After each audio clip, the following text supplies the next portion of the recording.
प्रसार भारती अभिलेखागार की प्रस्तुति सदाबहार सुनहरे दौर का अनमोल खजाना।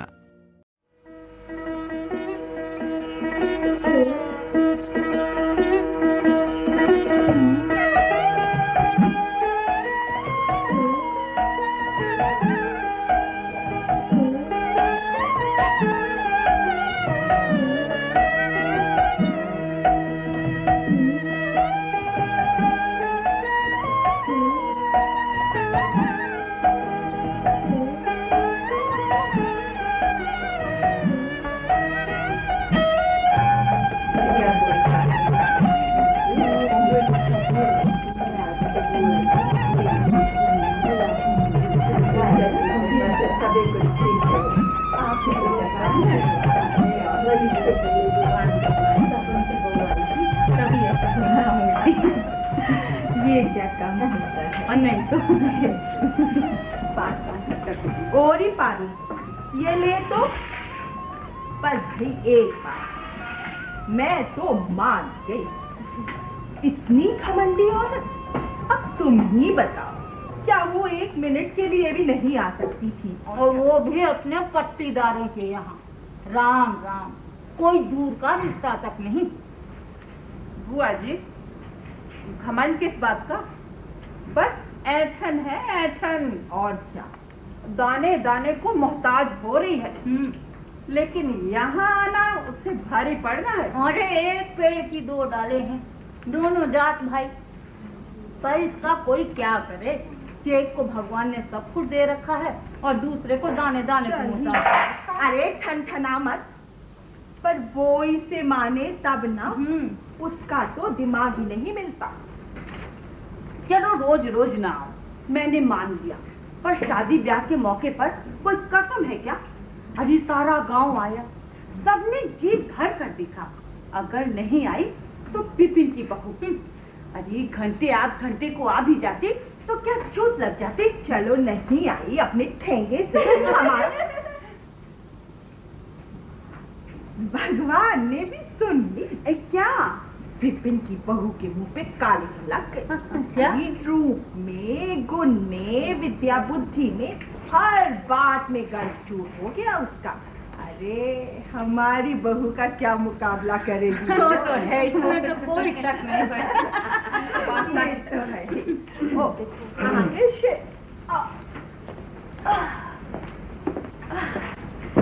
अच्छा बुआ जी, चले। अरे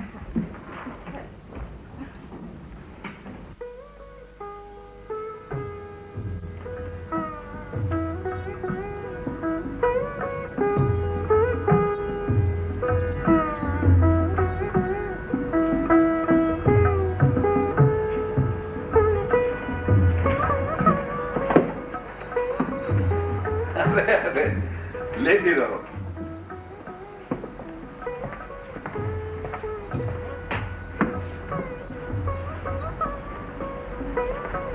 अब तबीयत कैसी है?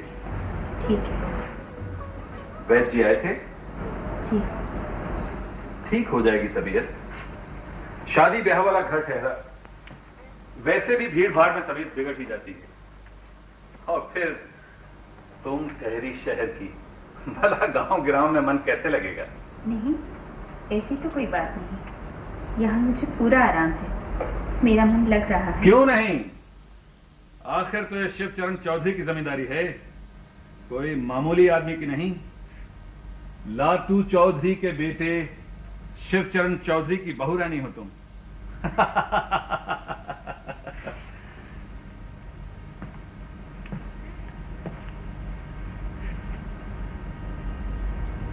देखता हूं ये विपना की बहू का मिजाज आजकल फिर बिगड़ा हुआ है। कोई कह रहा था शादी पर एक बार झांक कर चली गई, मुंह तक जूठा नहीं किया। आखिर किस बात की शान है? कहां मेरा 15.5 आने का हिस्सा और कहां उस विपना का 2 पैसे का? अपनी औकात तो समझनी चाहिए उसे। खाने को पेट भर अन्न नहीं और गुमान तो देखो इस सिद्धू के पट्टे का।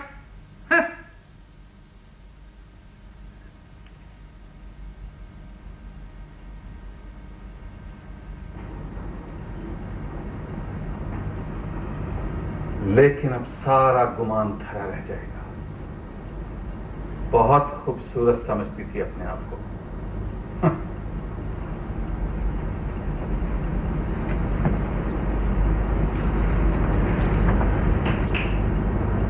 आकर तो देखे हमारी लक्ष्मी रानी को।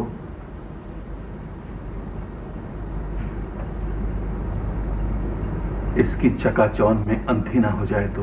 बाबूजी, मानी आया है।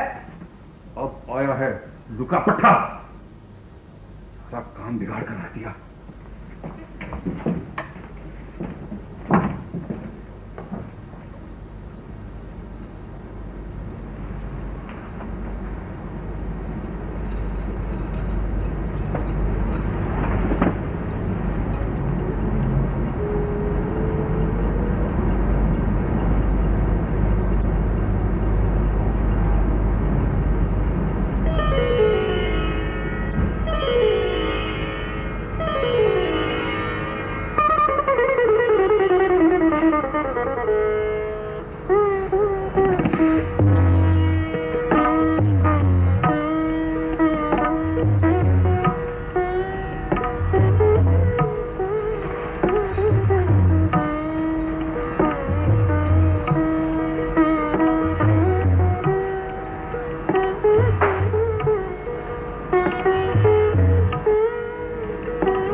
लो बहू,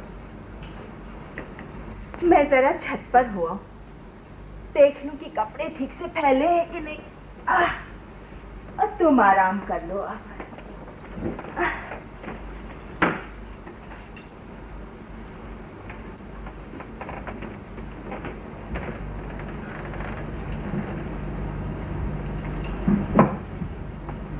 बैठिए बहू जी।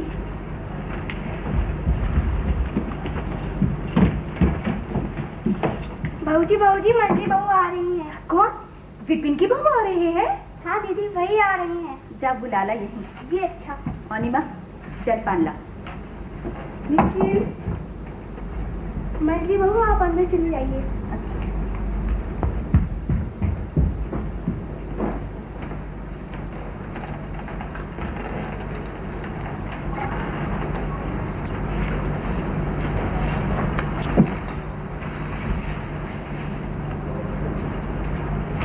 प्रणाम। अरे निखिल, ताई जी को प्रणाम करो।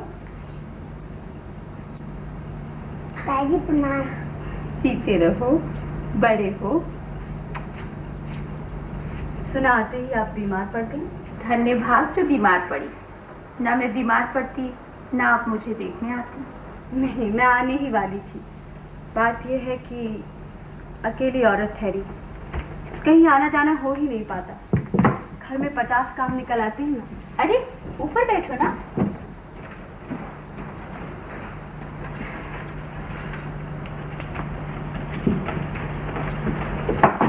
भाई मैं तो तुम ही कहूंगी, रिश्ते में बड़ी हूं ना चिथानी। रिश्ते में ही क्यों दीदी, उम्र के अलावा आप सब तरह से मुझसे बड़ी हैं। मैं ठहरी देवरानी। यदि उम्र में बड़ी हो तो ये दीदी नहीं चलेगा। मैं नहीं कहने दूंगी, मुझसे बर्दाश्त नहीं होगा। मेरा नाम है लक्ष्मी। नाम बताने की जरूरत नहीं दीदी, वो तो आपको देखते ही मालूम पड़ता है। और मेरा नाम जाने किसने मजाक उड़ाने के लिए रख दिया था, कमला। हम दोनों के नाम के एक ही माने हैं। लेकिन मछली बहू, मैं तुम्हें तुम कह रही हूँ, पर तुम्हारे मुंह से आप निकल रहा है, ये नहीं चलेगा। एकदम से मुंह से तुम निकलता नहीं दीदी। 2-4 दिन बीतने दीजिए, फिर देर ही कितनी लगती है। जानती हूँ तुम पहले दिन के परिचय को और घनिष्ठ नहीं करना चाहते। ऐसा नहीं। अच्छा अब चलती। चलो निखिल। अभी से चली जाओगी? ये कैसे? अभी अभी तो आई हो। आपका हुक्म सर माथे पर, लेकिन बात ये है। लेकिन कुछ नहीं। तो मीठा करना ही पड़ेगा, ऐसे कैसे चली जाओ? नहीं नहीं, इसकी कोई जरूरत नहीं। और फिर ये कोई खाने का समय थोड़ी है, फिर आऊंगी मांग कर खा लूंगी। चल, तुम क्या हमेशा भूख से ही खाती हो? मेरे घर का आज चलती हूँ दीदी, उनके आने का समय हो गया है। चलो निकी, बैठो ना। ना दीदी, आज चलती हूँ, कल फिर आ जाऊंगी, कोई दूर थोड़े रहती हूँ। प्रणाम करो ताई जी को। ताई जी प्रणाम। जीते रहो मेरे बेटे। अच्छा, प्रणाम करो। निखिल रुको।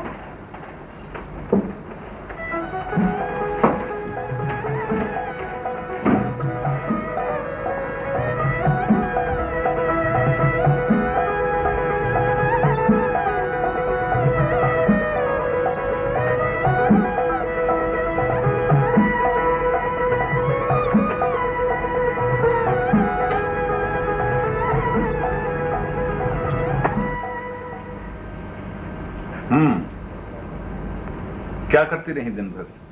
कुछ पढ़ा? अब कौन सा दोबारा मैट्रिक करना है? अरे नहीं, कोई किस्सा कहानी? बातें करती रही बुआ जी से। बता रही थी इस गांव में सब कुछ आप ही हैं, पुलिस, दरोगा, मामला, कचहरी। सो तो है ही, इस बेलापुर गांव में किसी और की नहीं चलती। जो भी हूं बस मैं ही हूं। आज वो आई थी। कौन? मंसली बहू। कौन? विपना की बहू? हाँ, मेरे भाग अच्छे थे जो इतने दिनों के बाद खुद ही चली आई, पर 5-1 मिनट से ज्यादा नहीं रुकी। कुछ काम था इसीलिए चली गई। काम? उनके घर में कौन से नौकर चाकर हैं? वहां तो जूता सीने से लेकर चंडी पाठ तक सब अपने आप करना पड़ता है। कोई तुम्हारी तरह इस तरह बैठे बैठे आराम कर तो ले भला। तुम्हें तो अपने हाथ से एक गिलास पानी भी लेने की जरूरत नहीं। क्यों, है ना? सुना है मंसली बहू को बड़ा घमंड है, अपना घर छोड़कर कहीं आती जाती नहीं। जाएगी कैसे? हाथों में 2 चूड़ियों के अलावा कुछ और भी है क्या? कान नाक सब नंगे बूचे, कपड़े के नाम पर विपना की धोती, इसी शर्म में डूबी रहती है। बाहर क्या मुंह लेकर जाएगी? इसमें शर्म का है कि दुनिया वाले क्या जड़ाऊ गहने देखने को तरसे हुए हैं? जड़ाऊ गहने? अरे जड़ाऊ गहने देखने हैं तो कोई हमारे यहां आए। मैंने दिए हैं तुम्हें, ऊपर से लेके नीचे तक लाद दिया है किसी साले की औकात जो आकर देख भी सके? बड़े आए जड़ाऊ गहने वाले। अरे पहले अपनी औकात देखें, बाद में बात करें। आप ऐसे क्यों कहते हैं? मैं कोई लाग लपेट वाली बात नहीं करता। मैं जो भी बोलता हूं साफ साफ 2 टूक। कुछ होश में भी रहते हैं ये लोग। ब्याह पर 500 रुपए उधार लिए थे, मूल ब्याज मिलाकर आज 750 रुपए हो रहे हैं, लेकिन देने दिलाने का कोई चर्चा ही नहीं। बढ़ता जा रहा है कर्जा। मैंने सोचा गरीब लोग हैं, एक किनारे पड़े हैं, पड़े रहें, लेकिन ये इतने भले कहां। चाहूं तो कान से पकड़कर आज निकाल बाहर करूं। जो नौकरानी बनने लायक नहीं वो मेरी स्त्री के आगे इतराए, घमंड दिखाती है उल्लू की।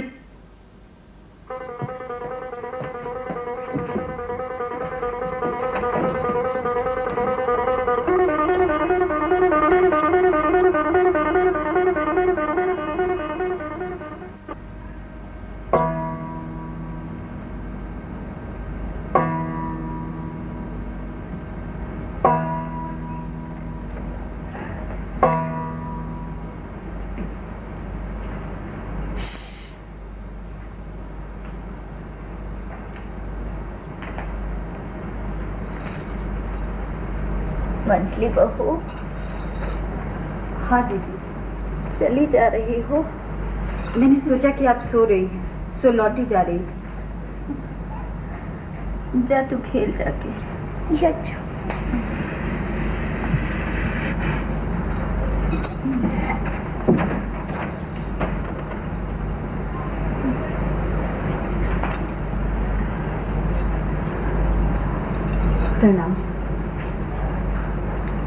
कैसी तबीयत है आपकी?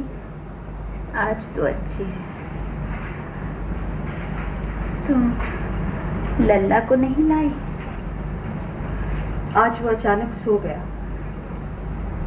अचानक सो गया? क्या मतलब?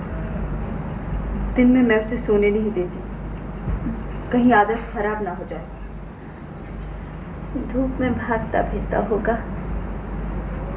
सो तो है, पर दिन में सोने से वो ज्यादा अच्छा है। तुम खुद भी नहीं सोती होगी? नहीं। बैठो ना, खड़ी क्यों हो?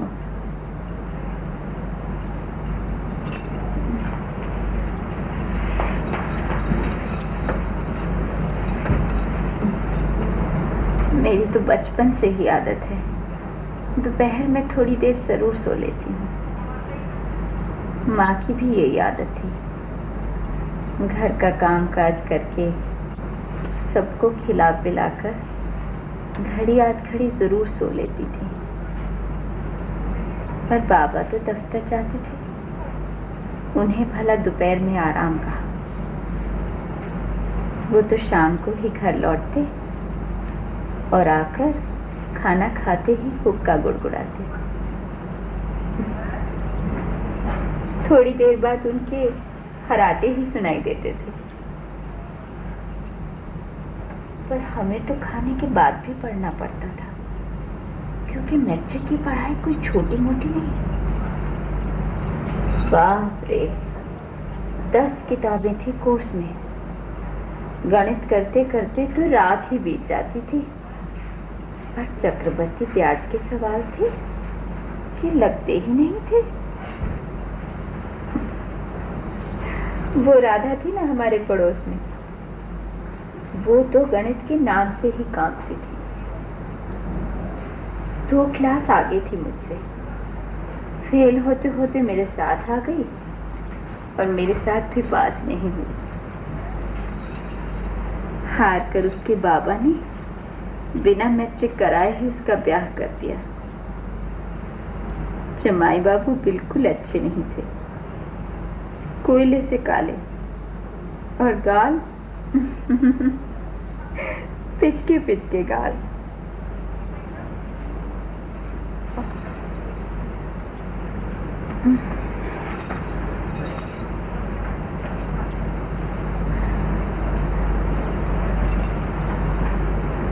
अच्छा दीदी, आज्ञा दीजिए, मैं चलती। बहन, तुम्हें क्या थोड़ी देर तक ही छुट्टी मिलती है? देवर जी क्या घड़ी देखकर ठीक समय से घर आ जाते हैं? आज वे घर पर ही हैं। फिर काहे की जल्दी, थोड़ी देर और बैठो।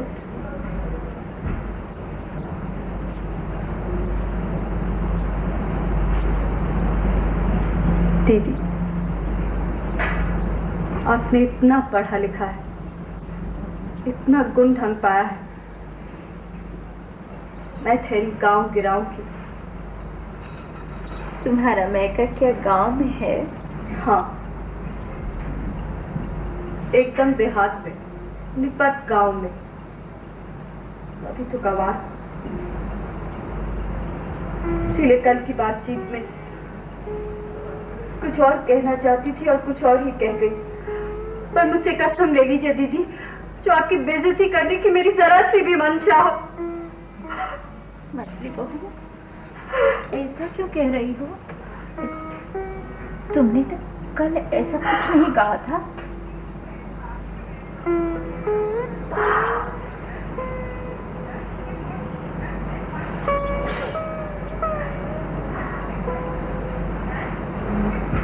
अच्छा, अब मैं चलती हूँ।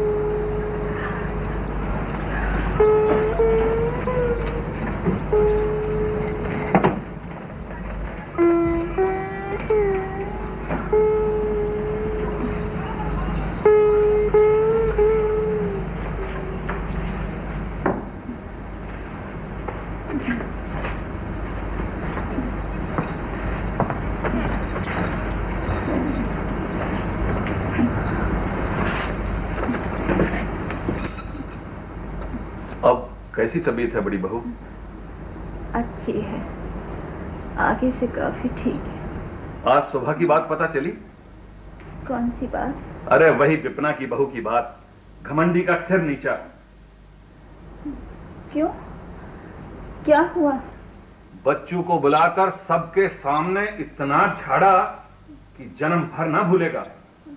मैं बेलापुर का चौधरी हूं, लाटू चौधरी का बेटा। किसे झाड़ दिया? अरे उसी विपना के बच्चे को। कहा तेरी स्त्री मेरी स्त्री के पास आकर शान दिखाकर उसका अपमान कर गई। इतनी हिम्मत कैसे हुई उसकी? नालायक, नीच स्त्री। चाहूं तो उसके बाल कटवाकर मुंह काला कर गधे पर चढ़ाकर गांव से बाहर निकाल सकता हूं दुष्ट को। क्या कह रहे हैं आप? मैं छाती ठोक कर कहता हूं कि इस गांव में जज समझो, मजिस्ट्रेट समझो, पुलिस दरोगा जो भी समझो, सब मैं हूं, अकेला मैं। किसी को मारना या जिलाना मेरी मुट्ठी में है। अगर तुम कहो तो कल ही विपना की बहू अगर तुम्हारे तलवे आकर ना सहलाए तो समझ लेना मैं लाटू चौधरी की औलाद नहीं।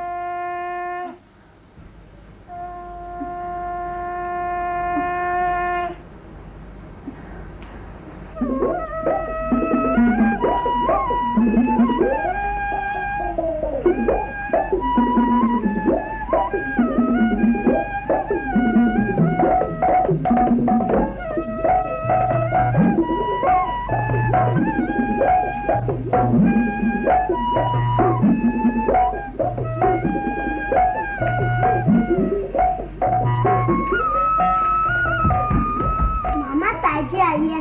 ताजी?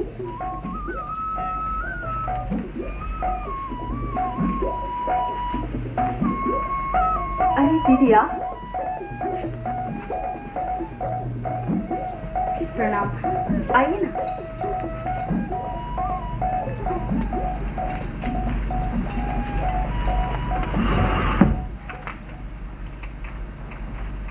कैसी तबीयत है आपकी?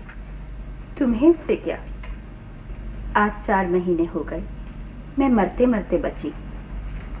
हवा पानी बदलने बनारस चली गई थी, वहां से लौट भी आई, पर तुम क्यों खोज खबर लेने लगी?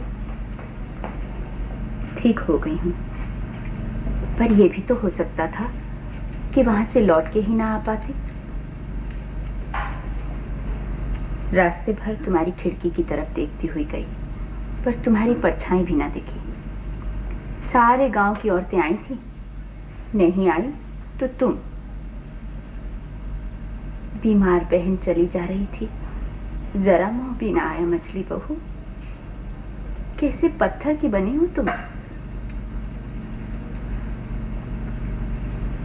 मुझ में चाहे जो और दोष हो, पर मेरा मन तुम्हारी तरह कठोर नहीं है। भगवान ना करे, मगर ऐसे मौके पर मैं तुम्हें बिना देखे नहीं रह पाती।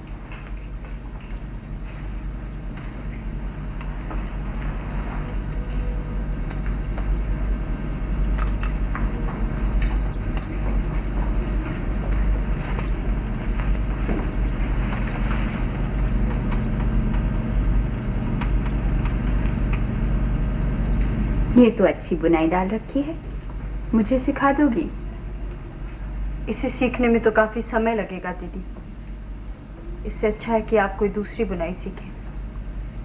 तुम्हें सीखने में कितने दिन लगे थे बहू? मुझे तो किसी ने सिखाया नहीं, बस अपने आप थोड़ा थोड़ा करके। तभी मैं ठहरी कुंद दिमाग वाली कैसे सीख पाऊंगी भला?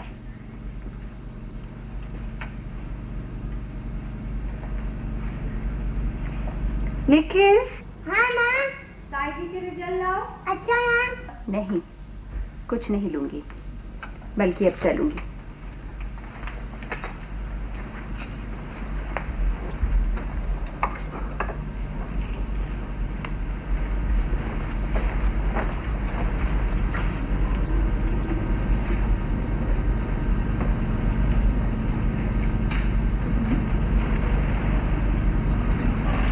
प्रणाम।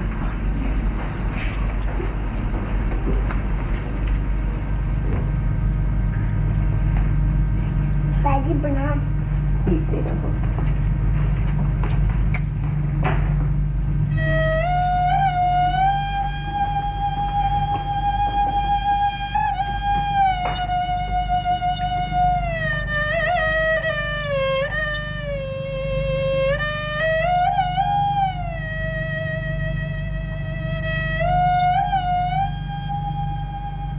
ये कौन है? भगवान राम। और ये हैं हनुमान जी। तो क्या हुआ बेटे, हनुमान जी पहुंचे सागर के पास। और उस जमाने में बेटा जहाज तो हुआ नहीं करते थे, तो हनुमान जी ने क्या किया, भगवान राम का ध्यान किया और एक लंबी छलांग लगाई और सीधे पहुंच गए लंका। लंका में कौन थे? सीता मैया, राक्षसियों से घिरी हुई। सब के सब बेटा एक से एक बदसूरत, भद्दी एकदम। आए आओ निखिल, ताई जी को प्रणाम करो।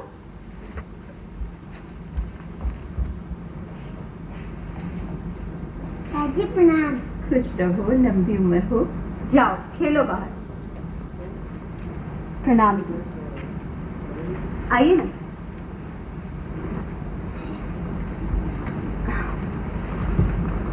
बैठिए।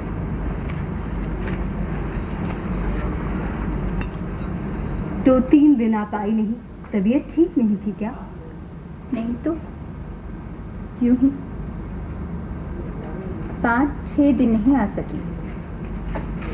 5-6 दिन नहीं आई? शायद इतने दिन हो गए होंगे।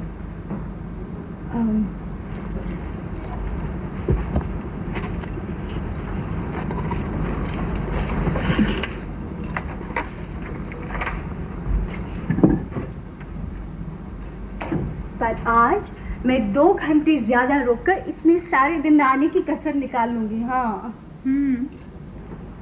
पर मान लो मछली बहू, मान लो मेरी तबीयत ही खराब हो गई होती, तुम्हें एक बार तो खबर लेनी चाहिए थी। जरूर लेनी चाहिए थी, पर घर गृहस्थी के 50 झंझट होते हैं। अकेली औरत ठहरी, किसे भेजती बताओ। पर हाँ, मैं मानती हूँ कि कसूर मेरा है। जल लाती। निखिल, इधर आ रे।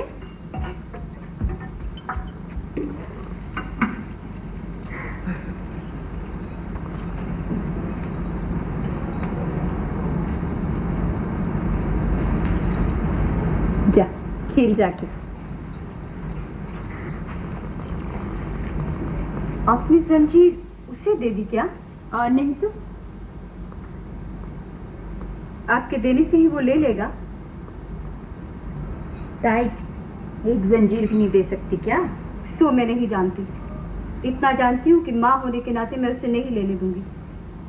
निखिल, इधर आओ। ताई जी को जंजीर वापस करो। दीदी, हम लोग गरीब जरूर हैं, पर भिखारी नहीं। ये नहीं कि कोई कीमती चीज अचानक मिले तो उसको लेने के लिए हाथ फैलाकर दौड़ पड़े।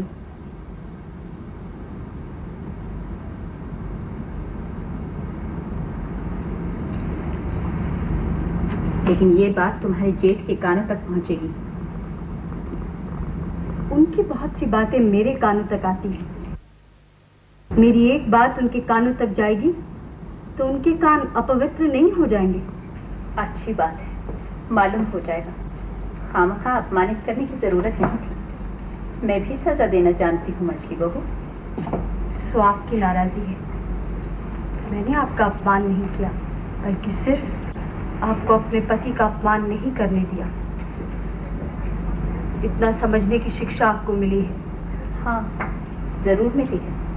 अगर नहीं मिली तो तुम जैसे गवारों से लड़ने की शिक्षा। जंजीर की कीमत चाहे कुछ भी हो, मैंने बच्चे को प्यार से दी थी। तुम्हारे पति के कष्ट दूर करने के ख्याल से कतई नहीं दी। मछली बहू, तुमने क्या इतना ही सीख रखा है कि बड़े आदमी गरीबों का अपमान करते फिरते हैं? वो प्यार भी कर सकते हैं, ये तुमने नहीं सीखा। सीखना जरूरी है। मगर फिर आकर हाथ पांव में छूती फिरना। उसकी चिंता आपको करने की जरूरत नहीं है दीदी।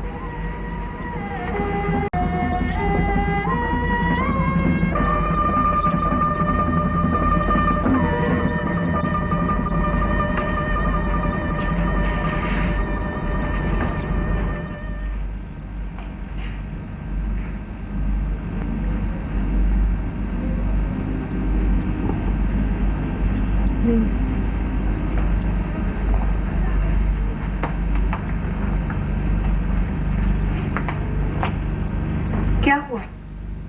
क्यों बुलाया था?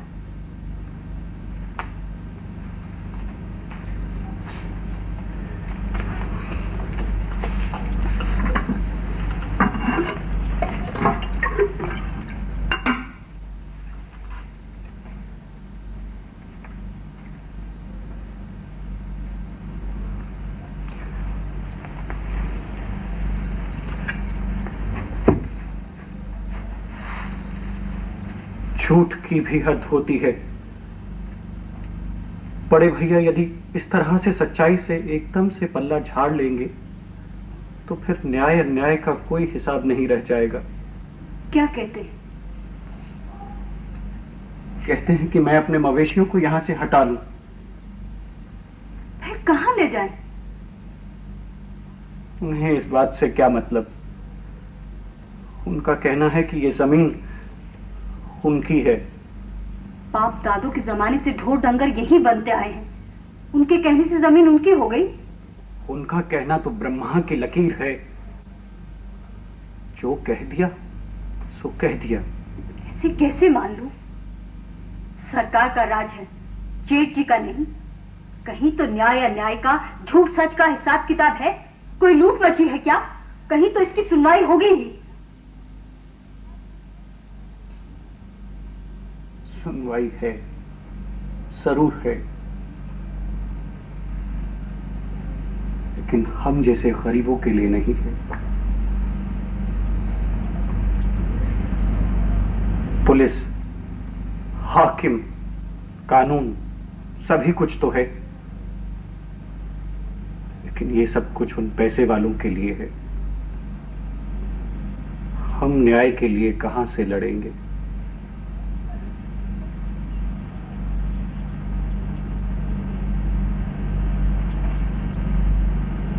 तुम चिंता क्यों करते हो?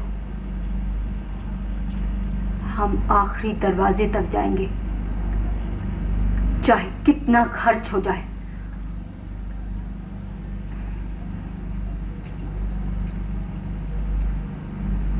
ये लो।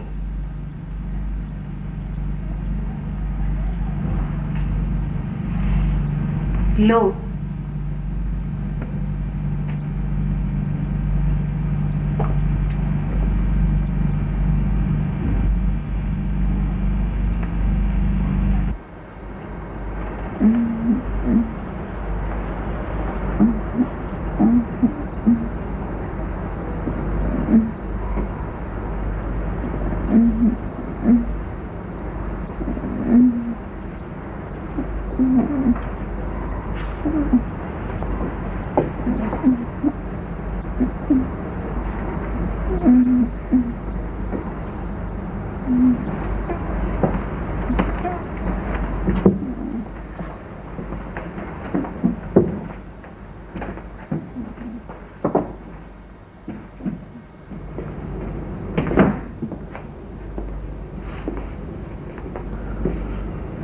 चौधरी जी, बहू जी को कहीं बाहर ले जाना होगा, हवा पानी बदलनी। यहाँ का पानी उनको रास नहीं आ रहा है। बुखार जब तब आता ही रहता है। कहाँ ले जाऊं? कहीं भी अछाई में ले जाइए, ना हो तो बनारस ही हुआ है। मुझे आजकल बिल्कुल फुर्सत नहीं है। बहू जी को भेज दीजिए, आप बीच बीच में आते जाते रहिएगा। अच्छा, ऐसा ही करूंगा। असल में ये विपना के बच्चे ने मेरा जीना हराम कर रखा है। इसको तो ठीक करना ही होगा।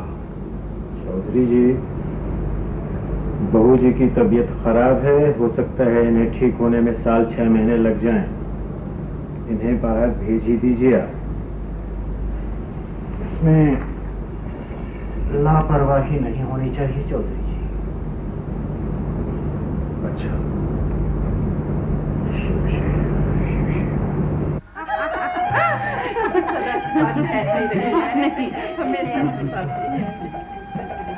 अरे भैया, इधर नया सामान, इधर।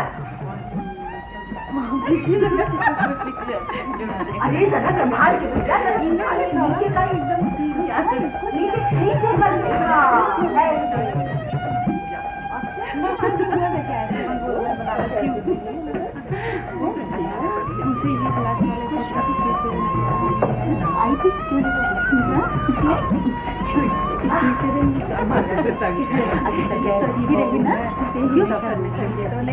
अरे अब तुम लोग बहू को छोड़ोगी भी कि नहीं?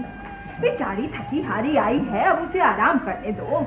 अरे बुआ जी अभी तो आए हैं। और क्या, थोड़ी देर तो बात करने दीजिए। अरे अभी अभी आई है, कल आना तुम, अब उसे आराम करने दो। बुआ जी ठीक कह रहे हैं, हम लोग फिर आ जाएंगे। चलो उठो। बुआ जी तो बस।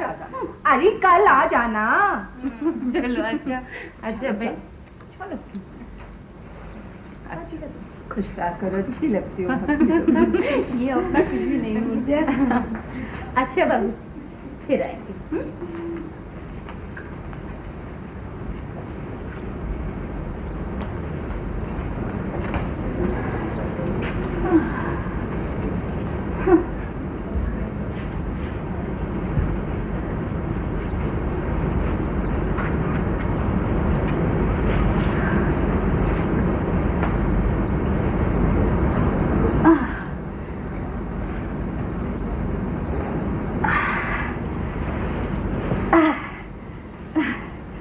बहू रानी, अब बहुत समय हो गया, थोड़ा सा कुछ खा लो। हाँ बुआ जी, भूख तो लगी है, चलती हूँ रसोई में। ना ना बहू, उठो नहीं, वहां ना चलो, अभी अभी बीमारी से उठी हो, कमजोर देह है, मैं थाली यही मंगाई देती हूँ। बुआ जी मेरा शरीर पहले की तरह अच्छा हो गया, चलती हूँ रसोई में ही। ना ना वहां नहीं, और शिव ने भी मना कर रखा है, तुम कमरे में चलो, मैं वही थाली मंगाए देती हूँ तुम्हारे लिए। जी।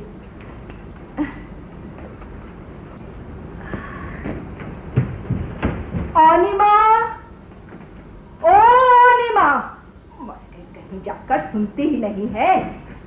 अनिमा, जा महाराजन से कह दे थाली कमरे में दे जाएगी। अच्छा बुआ जी।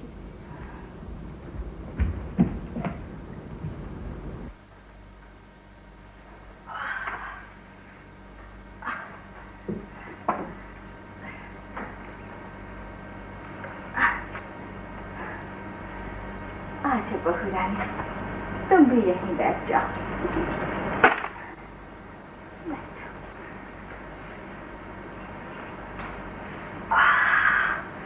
बुढ़ापे की हड्डियां है ना।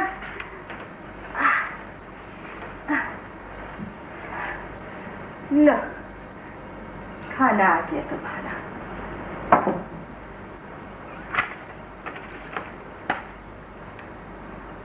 यहीं रख दे।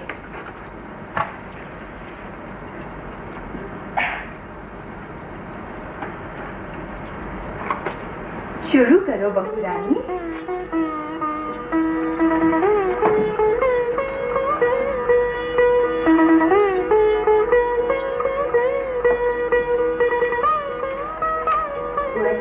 हाँ ये महाराजन कौन है? पहले तो देखा नहीं। ये अपने विपिन की बहू है, अब अपने यहाँ रसोई बनाती है ना। विपिन की स्थिति तो तुम देख ही गई थी बहू, बची कुची संपत्ति मुकदमेबाजी में स्वाह हो गई, बिल्कुल भूखों मरने की नौबत आ गई थी। और फिर ऐसे ही कंगाली में बेचारा विपिन दवा दारू के बिना ही चल बसा।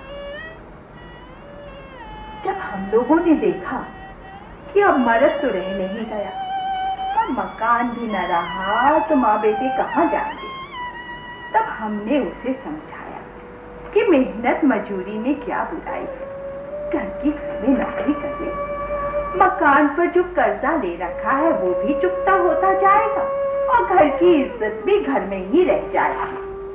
सिर छुपाने को जगह रहेगी तो लड़का मारा मारा तो न फिरेगा। अब तुम्हें क्या बताए बहू रानी, मैंने उसे एक दिन अलग बुलाकर समझाया था कि मछली बहू जो होना था सब हो गया, अब उधार कर्ज लेकर जैसे भी बने बनारस तक हो। बहू रानी के पैरों में गिरकर लड़के की जिंदगी मांगी। बड़ी बहू तो देवी है, देवी, सारा कर्ज माफ कर दे। कहना जी इसका कोई कसूर नहीं, इसे बचाओ।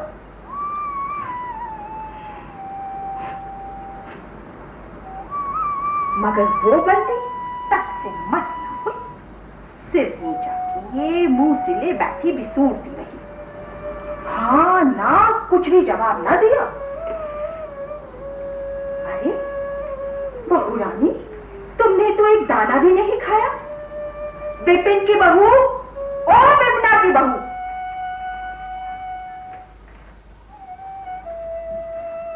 ऐसी लापरवाही से काम करने से तो नहीं चल सकता। बहू रानी एक दाना भी मुंह में न दे सकी, ऐसी कैसी रसोई बनाई है रे? देख, नौकरी करने चली हो तो चीज वस्त बिगाड़ने से काम नहीं चलता।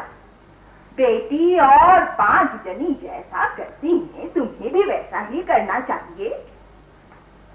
रोज जी जान से कोशिश तो यही करती हूँ बुआ जी। आप जाने क्या हो गया। क्या हो गया? क्या क्या मतलब? क्यों अफसोस कर रही हूँ बुआ जी? इच्छा नहीं थी, इसी से नहीं खा सकी। मंझली बहू की रसोई में कोई खराबी नहीं है। लेकिन बहू जी कुछ तो खा लीजिए। कुछ नहीं खाऊंगी, मुझे बुखार है।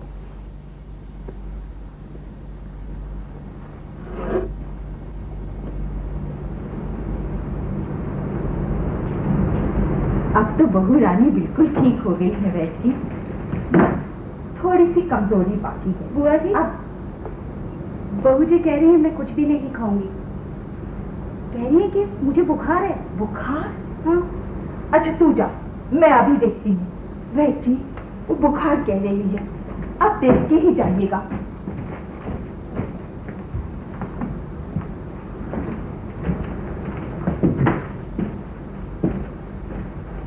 बहू रानी,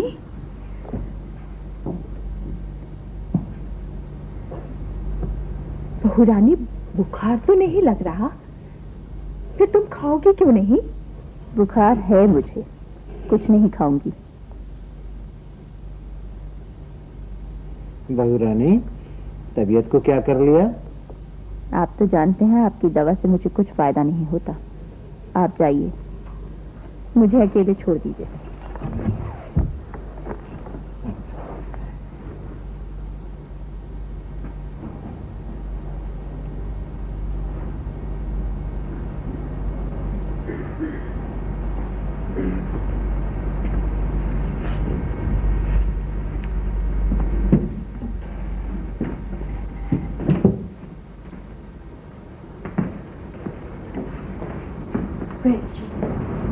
क्या हुआ होगा उसका वैसे?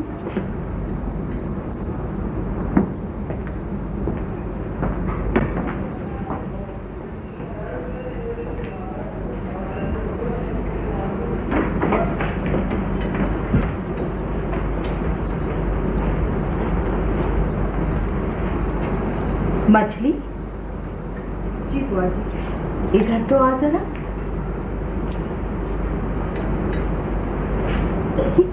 क्या ही जा रही है रे तू? ये लो भला, अरे जरा देखो, देखो तो आके जरा क्या नौबत आ गई। मछली बहू, तुम तो अब चोरी पर भी उतरन, खूब हो तुम भी। चलो जरा, अब चलो तुम बहू रानी के पास। तुम ही बताओ बहू रानी, इतना सारा भात और सब्जी एक आदमी खा सकता है भला? अपने घर लिए जा रही है लड़के के लिए। 1000 बार इसे मना कर दिया गया है। शिव के कान में भनक पड़ने पर खैर नहीं, गर्दन पकड़कर निकाल बाहर करेगा। अब तो तुम ही मालकिन हो बहू रानी, तुम ही इसका न्याय करो। अब तो आप सब जाइए।